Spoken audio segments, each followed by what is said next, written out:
O termo feminicídio foi criado em 1976 pela socióloga sul-africana Diana Russell. A palavra vem da junção de dois vocábulos, fêmen, que significa mulher em latim, e sidium, que é o ato de matar. Então, feminicídio é o assassinato da mulher simplesmente pelo fato dela ser mulher. O conceito passou a ser usado com mais frequência na América Latina após a série de assassinatos de mulheres na cidade de Juarez, no México. No Brasil, ganhou espaço após a criação da Lei Maria da Penha, em 2006.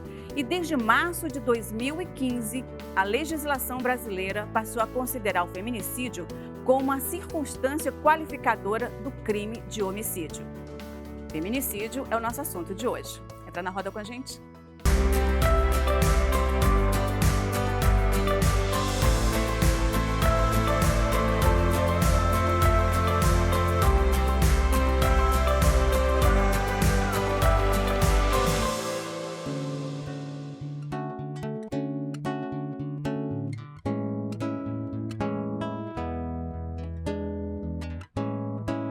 No deserto do meu peito floram como salvação, rosas que fazem concerto de flautas, harpas e violão, trazem cantigas tão calmas, perfume, beleza e pão que alimentam minha alma da mais divina canção. Olá, sejam bem-vindas e bem-vindos. Estamos começando Roda de Mulheres com a voz poderosa de Dora de Paula, acompanhada por Mona. E para completar o time de mulheres poderosas, estamos recebendo a delegada Eliana Maia Soares, titular da Delegacia de Defesa da Mulher, a pedagoga Rosângela Chuvinski e, claro, você que está nos acompanhando. Sua audiência é muito importante nessa conversa. E a nossa conversa de hoje é sobre feminicídio. Eu vou iniciar perguntando para a doutora Eliana quais são os fatores que contribuem para o feminicídio. Com relação a fatores, que podem contribuir para o feminicídio, são inúmeros fatores, mas o que a gente percebe?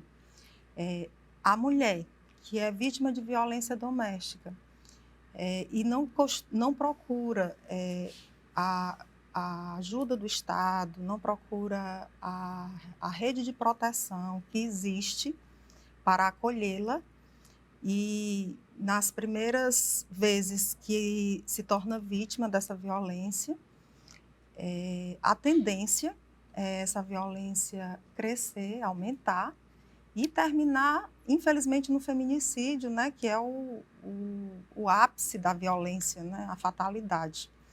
Então, quando nós vemos uma mulher vítima de feminicídio, eu sempre digo que o agressor é o culpado, mas o Estado também tem sua responsabilidade, porque falhou ou na segurança, ou no Poder Judiciário, ou na assistência social, em algum serviço que deveria estar à disposição dessa mulher e ela não teve, ou não soube, ou não conseguiu procurar ajuda. Seria uma morte anunciada, isso que poderia ser evitada. Com certeza, mortes anunciadas e evitadas, e evitáveis.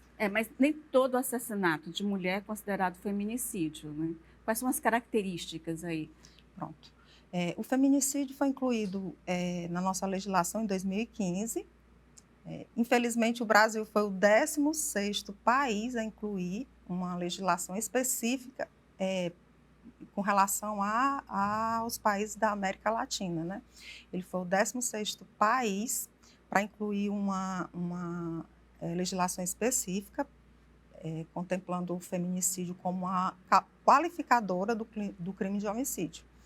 Então, o feminicídio, ele ocorre quando a mulher é morta simplesmente por ser mulher, pela condição do sexo feminino.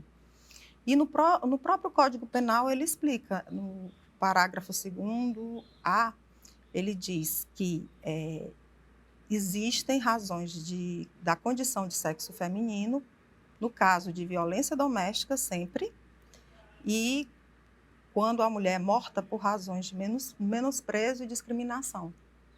Então, são essas previsões dentro da lei, dentro né? da lei. Mas tem outros tipos Sim, também. sim, a doutrina, alguns escritores, né, escritoras, contemplam outros tipos de feminicídio, feminicídios raciais, mulheres pretas que morrem, às vezes, simplesmente porque, em condição de uma guerra, um país invade um outro país e mata aquela mulher de outra etnia ou de outra raça.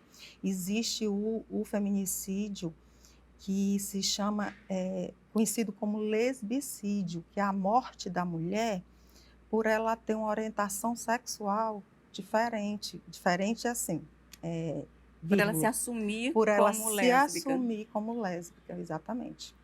É um crime de ódio. Crime de ódio, de preconceito. O que pode ser feito? Você falou que o Estado tem muita responsabilidade nisso, né?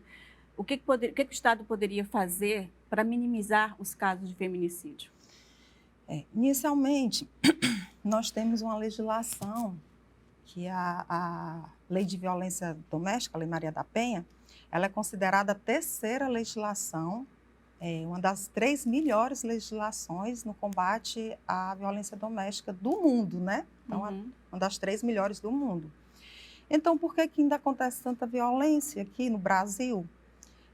Porque não basta a lei, é necessário que todos os mecanismos de proteção previstos nessa lei sejam implementados pelo Estado brasileiro, por todos os estados da federação. Então, o que eu poderia colocar aqui como necessário, né, para que esse número de violência e números de feminicídios, né, diminuíssem? Justamente políticas públicas, né, para contemplar esses mecanismos previstos na lei, para que eles passem a funcionar realmente, para que quando uma mulher, toda mulher, seja vítima de qualquer crime que configure violência doméstica ou violência contra essa mulher, ela possa, né, ter do Estado todo o aparato, toda a proteção que ela precisa. E aí a gente fala, só a parte de segurança? Não. Essa mulher precisa, inicialmente, ela precisa de um acolhimento, talvez de um local para ela ir, de um abrigamento. Depois ela precisa de independência, né, financeira.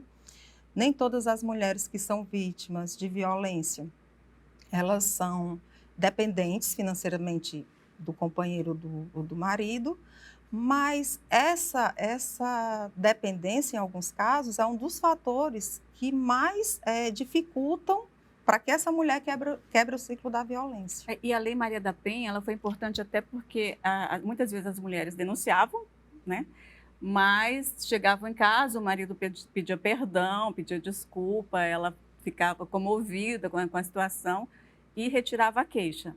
Hoje, não existe mais isso. Você faz a denúncia, então automaticamente a pessoa o processo vai correndo, né? Eu acredito que a vulnerabilidade das mulheres, ela aumenta de acordo com a condição dessa mulher. Se ela é pobre, se ela é negra, se ela tem uma orientação sexual diferente, se mora em lugares que são ditos perigosos ou tem algum preconceito também, esse racismo que é de lugar de morar, porque hoje tudo contribui para que esse preconceito seja maior e que essas mulheres se tornem mais vulneráveis. E isso tem tudo a ver com questões de implementação de políticas públicas que possam cobrir esse tipo de vulnerabilidade. Né? Agora, até para você, as políticas públicas funcionarem, você ter condições também de ter um enfrentamento à violência contra a mulher, precisa de dados, e esses dados eles são difíceis, né? Até porque nessa tipificação do feminicídio, muitas vezes ele não vai como feminicídio, ele vai como homicídio, né? Eu acho que esse também é um grande problema. Com relação aos dados, o Brasil ele não tem uma uniformidade na coleta desses dados, infelizmente, né? Eu acho que isso aí já prejudica, inclusive, a implementação de políticas públicas para outros tipos de violência, né? O homicídio mesmo. Então, o feminicídio, fazendo parte da mesma estatística que o homicídio, eu acredito que seja infelizmente, é uma questão que dificulta muito, né? Que o Estado mesmo reconheça essa violência, né? Como uma necessidade e assim, possa implementar as políticas necessárias para combatê-la, né? Porque o feminicídio e o homicídio a gente não pode colocar no mesmo patamar. Enquanto o homicídio, geralmente o homem morre no meio da rua, né? No feminicídio, um terço das mulheres morrem dentro de casa. Então, assim, não dá para fazer, vamos dizer assim, um bolo só, né? Tem que ser uma ação conjunta, exatamente, né? Governo federal, governo estadual, tem que ser uma uniformização. Unificar essas forças. Exatamente. Né? E a educação aí é muito importante também, né? Eu acho que ainda é um tema tabu. Assim, que a gente tem medo de falar. As pessoas que foram vítimas, a família que foi vítima de feminicídio tem medo de falar e tem vergonha, porque eu acredito que ainda seja um tema tabu no sentido de que as escolas não tematizam, não levam para a sala de aula, e é uma questão que precisa ser tematizada, porque acontece, né? Perfeito. E se ela tem que educar de casa, exatamente, as crianças, né? A criança, a partir da casa, não apenas das escolas, mas a partir da casa. Isso. A criança tem que crescer de que o menino e a menina, eles são iguais, ninguém é melhor do que o outro. O menino não tem que estar mostrando força para a mulher, para mostrar que é poderoso, né? Eles têm que, os dois, têm que entender que a violência vem a partir daí, dessa questão do patriarcado, dessa questão do homem querer impor e achar que a mulher é objeto dele, pertence a ele, e ele pode dispor do corpo dela da forma que for, né? Como é que vocês enxergam isso? Assim, em relação à criança, né? Eu acho que deveria realmente a família orientar, mas assim, principalmente as meninas, né? Porque a gente vê também questão de feminicídio dentro da própria família, né? Com crianças. E as crianças às vezes se sentem muito amedrontadas até de contar para a mãe, né? Ou para um responsável. Então, eu acho que tem que ser passado também essa segurança para a própria criança. E as famílias tentarem escutar mais, entendeu? Observar mais os sinais, né? Porque às vezes as crianças dão tantos sinais, mas elas não são escutadas. Você está falando, né? da violência com relação o feminicídio com crianças, entendeu? Porque às vezes está tão próximo, né? O parente é um parente tão próximo e às vezes a criança fica dando aqueles sinais, né, de que está sendo abusada e tudo, e a família não enxerga. Aí, quando já vai ver, né, já passa para a fatalidade mesmo. É outro dado que é importante ser observado. E assim, uma criança que cresce, né, assistindo diversos tipos de violência, a mãe sendo agredida e sem tomar nenhuma, né, atitude, ela normaliza aquela situação.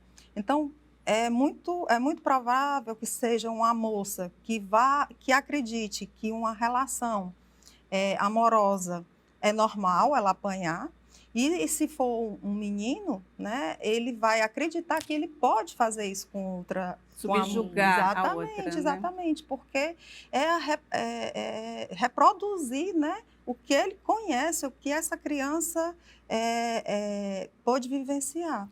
E lembrar que ciúme não é prova de amor, né? De jeito nenhum. Porque romantizam muito essa questão do ciúme. Ninguém mata por amor. Do controle. Ninguém mata por amor. Do controle. Exatamente. Infelizmente, esse é um tema que as pessoas acreditam que seja um tema ligado ao feminismo, às feministas, e que tem uma carga enorme de preconceito e que não tem nada a ver, porque isso é uma questão de direitos humanos, que é um direito considerado menor dentro das universidades, dentro das faculdades de direito. Essa questão da violência contra a mulher, contra a criança, é uma questão de direito humano, de direitos humanos, e que essa questão de direitos humanos é considerada um direito menor dentro das faculdades. Isso é terrível. Assim, Agora, vale ressaltar... considerado como movimento social, não é considerado como direito. É terrível. É um absurdo. E vale ressaltar que você falou do feminismo, e é exatamente o feminismo que fez com que chegássemos a esta roda de conversa, ao que somos hoje. Porque senão estaríamos achando normal sermos violentadas, né? Achando que sempre a culpa é nossa. Né? A gente tem a pessoa que é agredida, ela sempre acha que fez alguma coisa que ela é culpada, né? E a própria mulher faz isso. Porque não é uma vez ou duas que já me aconteceu isso. Você conta um caso e a própria mulher pergunta onde era que você estava, qual era a roupa que você estava. Qual era a roupa que então você estava, terrível. Qual horário. Qual horário. Né? A gente tem que acabar com essa cultura, né? Agora, os órfãos do feminicídio é um caso também que é muito importante a gente falar e ressaltar, porque, inclusive, a Rosângela, ela tem um caso para contar para a gente, mas vai ser no próximo bloco. Voltamos já já.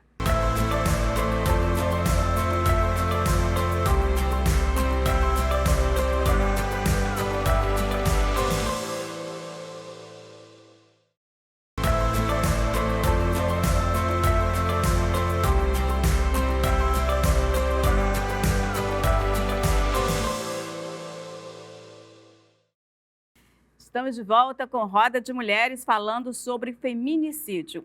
E vamos ver agora o depoimento do Aurimar Chaves de Oliveira, irmão da Jamile de Oliveira Corrêa, assassinada pelo namorado em 2019. Vamos rever esse caso no Lugar de Fala.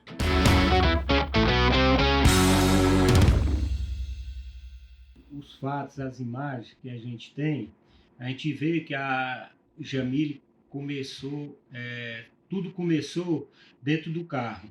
Aliás, antes foi no restaurante, parece que começaram as confusões, por relatos de outros, e tudo acabou dentro do carro ali, quando ela começou a ser espancada. Quando ela conseguiu escapar do carro, ela correu em rumo do apartamento dela. Ele, em seguida, correu atrás, só que não conseguiu pegar o mesmo elevador. Pegou o elevador de serviço e foi atrás. Adentrou dentro da casa, atrás dela, e ela se trancou no quarto. Só que ele, mediante a estatura dele, porte físico, ele conseguiu arrombar a porta do quarto. E o Aloizinho no quarto dele. Só que ele, vendo aquele negócio todo, aquele alvoroço, ele correu, né? A gente presume que tudo tenha acontecido mais ou menos dessa forma. Talvez tenha falando acelerado que tenha tido um desdobramento maior. Hoje, o Aloizinho vive de uma maneira acompanhado de psicóloga, ajuda de familiares, de todos que podem, ajudam ele. Porque é difícil um rapaz que tinha perdido o pai há 2 anos e como suporte ele só tinha a mãe, era a única balizamento que ele tinha, seria a mãe para seguir a vida. E hoje só foi tirado o único suporte que ele tinha na vida, que seria a mãe. Gente, é muito, assim, dói, né, só de assistir. O Aurimar é o esposo da Rosângela. A Rosângela vivenciou tudo isso dentro de casa, né? Então, eu gostaria que você falasse um pouco a respeito dessa sua vivência. Assim, não é fácil, né, gente, rever tudo isso. A gente se emociona muito, porque praticamente assim toda a família está destruída, né? São 3 anos que a gente vem lutando, pedindo essa justiça. Meu sobrinho ficou sem ninguém mais, né? Só tinha o pai e a mãe, perdeu o pai, perdeu a mãe. E hoje ele precisa realmente ter diariamente um acompanhamento psicólogo, né, com psicólogo. Nós também, meu marido passou por uma situação muito difícil também, porque depois que a Jamile morreu, nós entramos na pandemia e logo a pouco ele perdeu a mãe e uma irmã. E há pouco tempo, 3 meses, nós já perdemos outra pessoa da família. Então, assim, para ele é muito difícil, ele não vê o retorno da justiça, né? Porque eles estão lutando ainda para que se faça essa justiça, nem a mãe viu, nem as irmãs viram, né? E hoje ele ainda continua lutando. E a gente vê a fragilidade que o Aloysio vive hoje, né? Precisando desse apoio constante de psicólogos para que ele possa retomar a vida dele hoje como um rapaz de 17 anos, né? Que daqui a pouco ele vai construir a família dele também, mas ele precisa constantemente dessa ajuda para que ele possa estudar, para que ele possa centrar na vida dele, né? Porque ele perdeu toda a sua estrutura familiar, né? Ele não tem mais uma estrutura familiar, não tem mais a casa que ele vivia, né? Mas, graças a Deus, hoje ele vive com uma família paterna, né? Que deu todo o suporte para ele. Mas a gente vê o quanto essa criança sofre. Até hoje ninguém sabe se é um rapaz de 17 anos, mas a gente não sabe o que é que passa pela cabeça dele, né? A gente não sabe... Ele tinha uns 14 anos na época. Isso, ele tinha 14 anos. O pior de tudo é você não ter o retorno, né, da justiça, e você vê o acusado aí vivendo a vida dele livre, satisfeito, como se nada tivesse acontecido, entendeu? Não vocês tem a punição. Vocês estão acompanhando o caso? Como é que está o caso? Agora, nesse momento, a gente tá tendo as audiências de defesa dele, né? Tá dando os depoimentos, mas assim, ainda tá naquele processo de ouvir as defesas, né? E por ser uma pessoa muito fluente também, né? No judiciário, a gente não sabe o tanto que ele mexe lá por dentro, que ele consegue adiar audiências e audiências. Então, essa angústia e essa tristeza que a gente tem como família, né? Por não ter esse retorno que a justiça já poderia ter dado para a gente, porque foram inúmeras provas, né? Inúmeras provas já foram comprovadas que realmente é um feminicídio. Ele foi indiciado por feminicídio, né? Então, a gente só fica aguardando mesmo. Essa questão da morosidade é outra coisa também que aumenta o sofrimento da família. Tem que estar revendo aquilo sempre, tem que estar lutando para que a justiça seja feita. Também é uma coisa assim que destrói a pessoa por dentro, né? Sim. Rosângela, eu quero agradecer ao seu marido pelo depoimento, né? Porque assim, e sinta-se abraçada, sinta-se por todas nós, né? Eu acho que é um momento muito terrível passar por todo esse processo. Imagino que você esteja assim mais à luz no fim do túnel, né? Sim. Eu acho que esses grupos de acolhimento, como você falou também, eu acho que são importantes tanto para as crianças, né, que passam por esse, são vítimas do feminicídio, são órfãos do feminicídio, né, quanto para a família, né? É muito importante esse acolhimento, né? Eu queria só fazer uma pergunta para a doutora, assim, por curiosidade minha mesmo, né, pessoal? Porque, assim, quando a gente, no caso da minha cunhada, né, que teve toda essa prova de espancamento dentro do carro, né, de ela ter saído toda machucada, foi feito todo esse laudo. Se realmente já não era, pelo menos por isso, ele já ter tido, assim, uma punição, entendeu? Por esses fatos pela Lei Maria da Penha. Rosângela, é o seguinte, a justiça, né, ela tem os trâmites.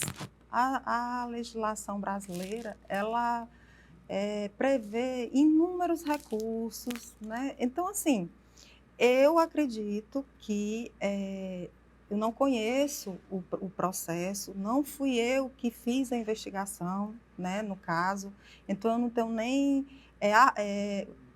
conhecimento de causa para poder lhe falar o motivo dessa, vamos dizer assim, dessa demora. Mas eu acredito que seja a utilização dos recursos, né, que a legislação brasileira disponibiliza. Que eles vão utilizando até o último recurso. Exatamente. E isso aí vai levando até Eu anos. acredito que sim. Mas esse depoimento da Rosângela me fez pensar quanto, assim, o custo social do feminicídio, né? O seu sobrinho, Rosângela, graças a Deus, tem uma estrutura familiar, né, que conseguiu acolhê-lo. Ele tem esse suporte, mas quantas crianças que só tinham uma mãe, né, e essa mãe foi morta muitas vezes na frente dessas crianças. Sim. E elas perderam totalmente, né, qualquer tipo.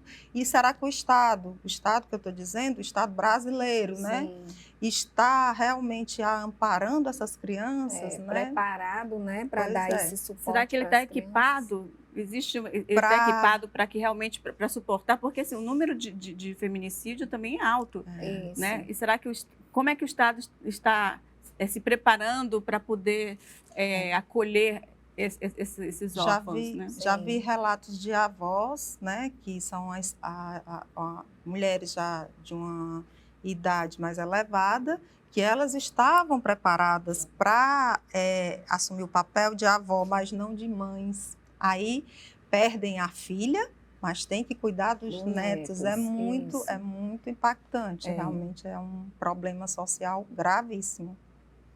E assim, aí fica a pergunta para a roda.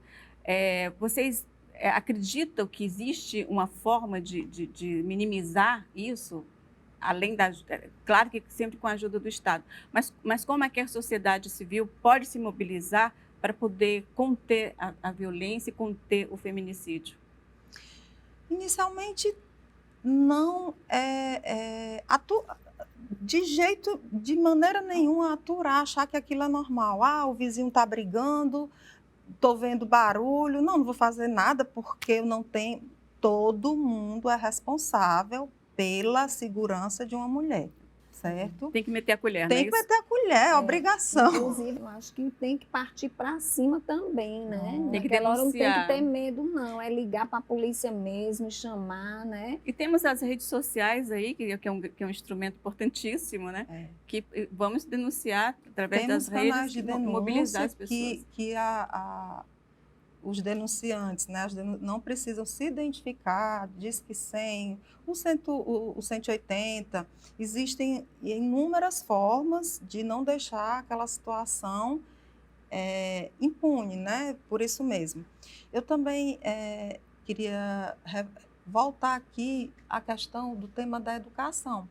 A educação infantil é importantíssima, mas a educação também dos adultos, né? Porque eu, na prática, né, profissional, já teve casos de eu interrogar um infrator que tinha desferido inúmeras, assim, um crime assim, bem chocante, no sentido assim, inúmeras facadas na frente de 2 filhos dessa mulher, né? Assim, uma questão.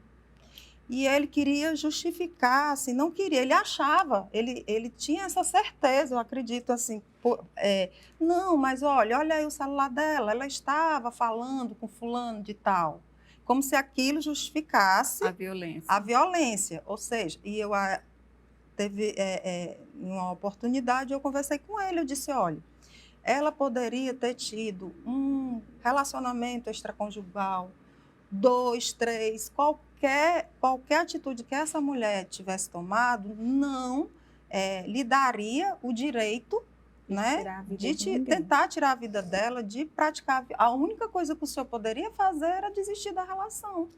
Então, assim, a educação também dos homens, né, nesse sentido. E das mulheres, porque algumas vítimas, infelizmente, elas não se entendem como vítima.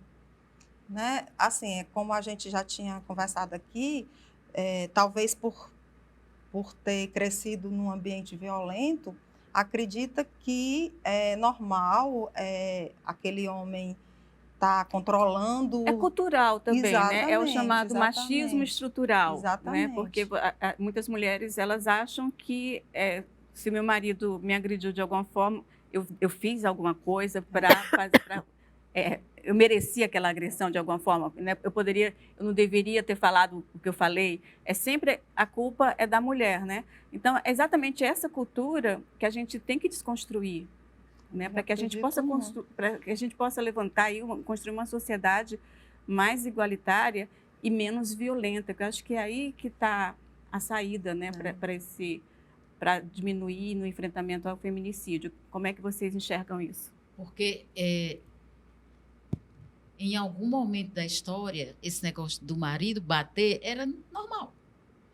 Não tinha, assim, as mulheres ficavam num casamento onde apanhavam porque era bom manter esse casamento. Matar era normal. Era normal, né? Tinham leis que a legítima garantiam. defesa da honra, né? Exatamente. Absurdo, Era um Até absurdo. pouco tempo. Até pouquíssimo tempo. Então, isso é uma coisa que a gente vai arrastando assim, ao longo da história, né?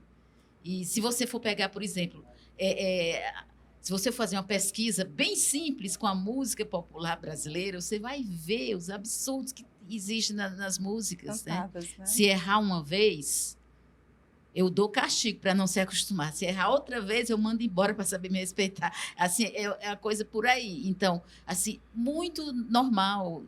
Bata nego, pode bater, bata com força, que eu não sinto doer. Tem músicas que são absolutamente machistas, que disseminam exatamente essa cultura, né? Exatamente. E hoje a gente viveu 4 anos assim de retrocesso, legitimou muito esse comportamento do macho, né? Que pode bater, que pode matar, e que as mulheres têm que aceitar desse jeito, porque se não aceitarem, não prestam, etc, etc. Então, foi um retrocesso isso que a gente viveu. Esse governo passado, né? Esse governo passado. E que a gente precisa restaurar uma outra ordem aí, porque o negócio não está brincadeira. Aumentaram os casos, né? Esses casos todos de violência, todo tipo de violência, porque, exatamente, houve uma espécie de um refreamento na questão da educação, nas falas das pessoas, o medo que as pessoas têm, porque eu acho que uma sociedade conservadora e machista, ela se fortalece porque ela impõe um medo, e a gente fica mesmo com medo, né? De vestir, de falar, de sair Mas o medo ruas, é uma forma, né, de controle. É uma forma, né, de controle. E que é muito poderosa. Usada, inclusive, nos sistemas de ditaduras, no fascismo. É o que é usado exatamente o medo. Exato. Mas a gente vai continuar com esse assunto, meninas. No próximo bloco, voltamos já já.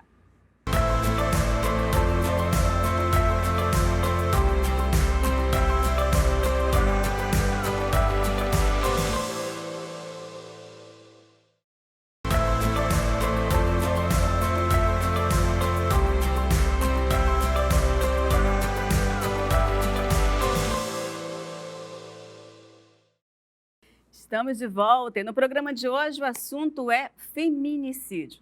Mas agora vamos dar uma pausa neste assunto para falar sobre música. Estamos aqui com a Dora de Paula, que é uma artista completa, porque além de atriz, aliás, além de cantora, também é atriz, é poetisa. Então, assim, tem um leque aí, né? Para falar quem é a Dora de Paula, a gente precisa de um programa inteiro, e acompanhada com a Mona, maravilhosa, né? Gostaria que vocês falassem um pouco dessa trajetória de vocês. Não, assim, estou conhecendo a Mona há pouquíssimo tempo. Eu quis saber da Mona para poder tocar comigo, mas assim, a história da música, essa primeira que eu cantei é uma composição minha e do Calé Alencar. Foi uma brincadeira. Ai, cara, querido. Eu comecei escrevendo no Facebook, né? E o Calé, ele pesca, né, as programado poesias. Aí um show de vocês, né? A gente está organizando. E aí ele foi musicando. Eu estou com mais de 25 músicas com o Calé, mas assim, por pura viagem, assim, brincadeira. Mas ficaram bonitas as músicas. Essa primeira que eu cantei é minha com ele. E então é isso. E a Mona é profissional do violão e de outros instrumentos, né, Mona? Mas você faz parte de algum grupo? Como é que é o seu trabalho? Fala um pouquinho aí. Eu toco com muita gente aqui da cidade de Fortaleza. Estou terminando a faculdade de música agora, mas eu toco profissionalmente desde os 16 anos. E conheci a Dora através do Instagram, ela veio falar comigo. Aí eu, não, aceito o convite, vamos lá. Não, mas eu não me considero uma cantora. Não, é cantora demais. Cantora, intérprete. É muito bom e tá sendo um prazer acompanhar. E eu faço parte de grupos e coletivos. Eu faço parte do trio Essas Mulheres, que é um trio formado por mim, Patrícia Trajano e Flávia Soledade. E também faço parte do coletivo Mulheres do Samba, aqui de Fortaleza. Não é o samba delas? Teve que mudar o nome, não é mais Samba Delas. Ah, tá. Mas por que a mudança? Patentearam em outro estado o nome. Aí entrou na questão judicial, não pôde mais usar. Aí está lançando a marca agora, Mulheres na Roda de Samba de Fortaleza. E eu faço parte desse grupo. Agora estou ajudando mais adentro a Micaela Gomes, né, que é a diretora musical. Micaela já esteve aqui várias vezes. Eu estou junto com ela agora na organização. Nossa parceira. E é isso. Toco com muita gente. Agora eu vou tocar direto agora com a Dani, se Deus quiser. Já conheceu, agora é para sempre, né? Muito então bom. É isso. E Dora, a Dora também tem um passado nos palcos como atriz, não é isso? Pois é, eu conheço a Lana dos palcos. Não vai entregar tudo. Pois é, então, se tiver um espaço, posso falar um poema que eu acho que é interessante para o nosso tema. O espaço é todo seu. Então, esse poema chama Dolores, não foi musicado ainda, mas vou falar aqui. Sofrida, falo. Sofrida, calo. Se calo, emudeço. Se falo, umedeço, orvalho. Rompantes e repentes, dou com a língua nos dentes, badalo. Se calo e me pisas, aí eu grito. Nossa. Maravilha. Gente, a importância da arte, né, para você construir uma nova sociedade também, para você... A Dora falou no bloco passado a questão de algumas músicas que disseminam essa questão da violência, mas também ela pode ser usada de outra forma para alertar as pessoas, né, que o modo de vida pode ser outro, né, que essa violência ela pode ser desconstruída. Como é que vocês enxergam isso? Eu não tenho muito apreço por músicas que fazem a mulher parecer um objeto, né? Algumas músicas da atualidade, infelizmente, mas graças a Deus que existem composições maravilhosas, né? A arte pode, deve e é utilizada, sim, né?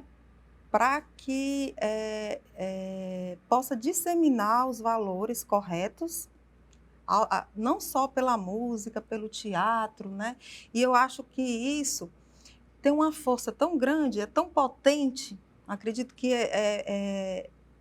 tem um poder, né, muito maior do que uma pessoa pegar um microfone e dar uma palestra, né? Porque é universal. Então, assim, eu tenho muito respeito, muita admiração por quem se utiliza da arte, né? Para fazer,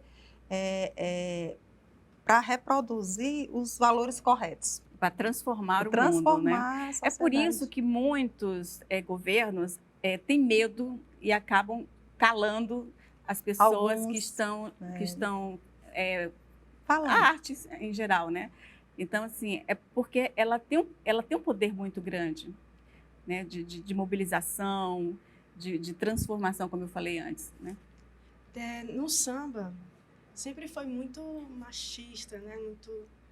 E agora está surgindo novas músicas com mulheres fazendo até mudanças na música, daquela música Mulheres do Martinho da Vila. Horrível. Pois é. Mas fizeram uma versão dela. Sim. A Doralice falou que nós somos mulheres de todas as cores. De várias E idades, no final de ela vários fala, amores. eu não preciso ser sua felicidade. Eu não sou sua projeção, você é que se baixe. Aí ela diz no final que ela é tudo que um dia sonhou para ela mesma. Ela não precisa ser feliz para homem nenhum por conta disso. Precisa, né? E também tem outra compositora que é do grupo Arruda, que ela fala sobre, o nome da música é Pra Matar Preconceito, que ela fala, na rua me chamam de gostosa, e gringa acha que eu nasci pra dar. E aí ela fala, sou crioula, neguinha, mulata e muito mais camará. Pra respeitar ela, que ela não é só um objeto, né? uma imagem. E tá sendo bem legal, por isso, acho que foi por isso que as rodas de samba feminina tá ganhando força Eu admiro. aqui. É muito importante. Esses movimentos são, assim, fundamentais, né, na sociedade. Eles impactam de uma forma positiva. Eu assisti um depoimento de uma atriz, que eu esqueci o nome, mas negra, preta. Ela disse que as mulheres compositoras pretas, né, não conseguiam colocar suas músicas assinando. Tinha que ser um homem, né? Então, assim, o samba, ele é muito democrático. Não só o samba, toda a música mesmo, né? Mas eu acredito que hoje aqui existe a possibilidade. Que coisa legal. Como, assim, eu achei interessante quando começaram as mulheres a cantarem também as músicas sertanejas, porque eram só homens, né? É muito. Toda vez que a mulher ganha espaço em algum local, a sociedade, né, é beneficiada como um todo, né? Então, assim, não existe local só de homem nem de mulher. O homem pode participar de qualquer coisa que a mulher faz, vamos dizer, tenha mais, não é nem facilidade, né? Que tenha... Que ele goste, se identifique, Exatamente, né? da mesma forma. Aliás, é essa educação que a gente tanto fala. É de que desde cedo você tem que mostrar para a criança que não existe brinquedo para menino, nem brinquedo para menina, que ela pode brincar, se ela quiser brincar com a bola, ela pode brincar porque é normal, né? Então, essa cultura que a gente tem realmente, a gente bate muito isso aqui no programa, que a gente tem que desconstruir mesmo. E depende só de nós, depende de cada um de nós, entendeu? A gente repassar isso. Por isso que eu acho fundamental vocês aqui enriquecendo, né, essa discussão e essa conversa. Porque cada uma de nós somos importante nesse processo de transformação, de mudar a sociedade, de criar uma sociedade onde a mulher ela não tenha medo de sair à rua, independente do horário, com a roupa que ela quiser, porque se ela sair com a roupa mais curtinha ou mais decotada, o homem vai se sentir no direito de como se o corpo pertencesse a qualquer pessoa, a ele, né? Como se ele tivesse direito ao corpo da mulher. Como aconteceu, inclusive, ano passado, teve alguns casos de a menina estar na rua e o cara vai e passa a mão, né? Passa a mão na menina como se ali fosse público, né? Quer dizer, o corpo da mulher é uma propriedade pública, né? Então a gente tem que, e depende de todas nós, trabalhar para que a gente possa desconstruir isso, né?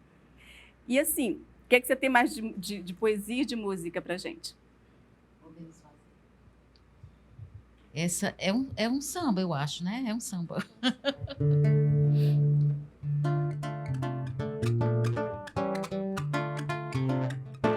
Alô, meu amor, estou feliz. Não deu certo por um triz, só deu certo porque Deus quis. O destino é quem diz. Não, fui eu que fiz. Tchau. Depois tem mais rapaz. Alô, meu amor, estou feliz. Não deu certo por um triz, só deu certo porque Deus quis. O destino é quem diz. Não, fui eu que fiz. Tchau. Depois tem mais rapaz. Falando da vida por um fio entre Fortaleza e Rio, quando tudo acaba em samba. E a telefonista insistindo, olha a ficha tá caindo e acabou a ligação. Alô, meu amor, estou feliz. Não deu certo por um triz, Só deu certo porque Deus quis. O destino é quem diz não. Fui eu que fiz, tchau. Depois tem mais rapaz. Alô, meu amor, estou feliz. Muito bem. Meninas, infelizmente está terminando o programa, mas antes de terminar, eu gostaria que cada um de vocês desse uma mensagenzinha. Eu quero agradecer, né, por esse momento que você proporcionou, de eu poder vir aqui, mais uma vez falar sobre o caso da Jamile, pedir que a justiça acelere, né, e traga uma resposta para a gente, para a família, para o Aloísio, né, que ele tanto precisa dessa resposta. E é isso, eu fico muito feliz de ter participado do programa. Pronto, eu também agradeço demais. Eu queria só deixar aqui um recado para as mulheres mesmo, né? Nunca se envergonhe de sofrer a violência doméstica. Nenhuma mulher é culpada de sofrer uma violência, né? Ela pode andar, como você falou, de roupinha curta, ela pode não querer mais continuar um relacionamento, ela pode qualquer coisa, né? Então, que nenhuma mulher se envergonhe, né? E tenha medo, né, de denunciar violências praticadas por seus maridos, companheiros, irmãos, de qualquer maneira. Então era isso, e agradecer também a oportunidade, viu? E adorei aqui a nossa conversa, adorei conhecê-las. Não conhecia nenhuma dessas mulheres maravilhosas, mas assim, foi uma oportunidade incrível. Muitíssimo obrigada. Nós é que agradecemos. Eu acho que a gente precisa fazer o que pode, né? Eu estou lembrando aqui do Emicida, tudo que nós temos é nós. Então, onde quer que a gente esteja, é possível fazer alguma coisa. Se você está na sua casa com seus filhos, é possível falar com eles. Se está com seu marido, se aconteceu algum deslize da forma como seu marido fala, é possível dizer alguma coisa. A gente não pode esperar que tenha um movimento social para ir para o meio da rua. É possível fazer as coisas pequenas e todo dia, todos os momentos que a gente puder falar, que a gente puder estar consciente, porque a gente tem os insights, é bom que a gente fale, é bom que a gente converse com os nossos filhos, converse com nossas amigas, converse com as pessoas que estão próximas a nós, porque não tem um tempo certo para a gente estar agindo, para a gente estar atuando em favor de nós próprios, porque eu acho que é isso mesmo. Eu acho que o Emicida tem muito, mas ele tem tudo isso que ele disse, eu acho assim muito legal, sabe? Tudo que nós tem é nós, e é mesmo. A gente tem que se conscientizar que somos nós, mulheres, que temos que fazer um mundo diferente para nós. Ninguém larga a mão de ninguém. Ninguém larga a mão de ninguém. Muito bem. Queria agradecer o convite. Mais uma vez eu estou aqui no programa, na roda de conversa.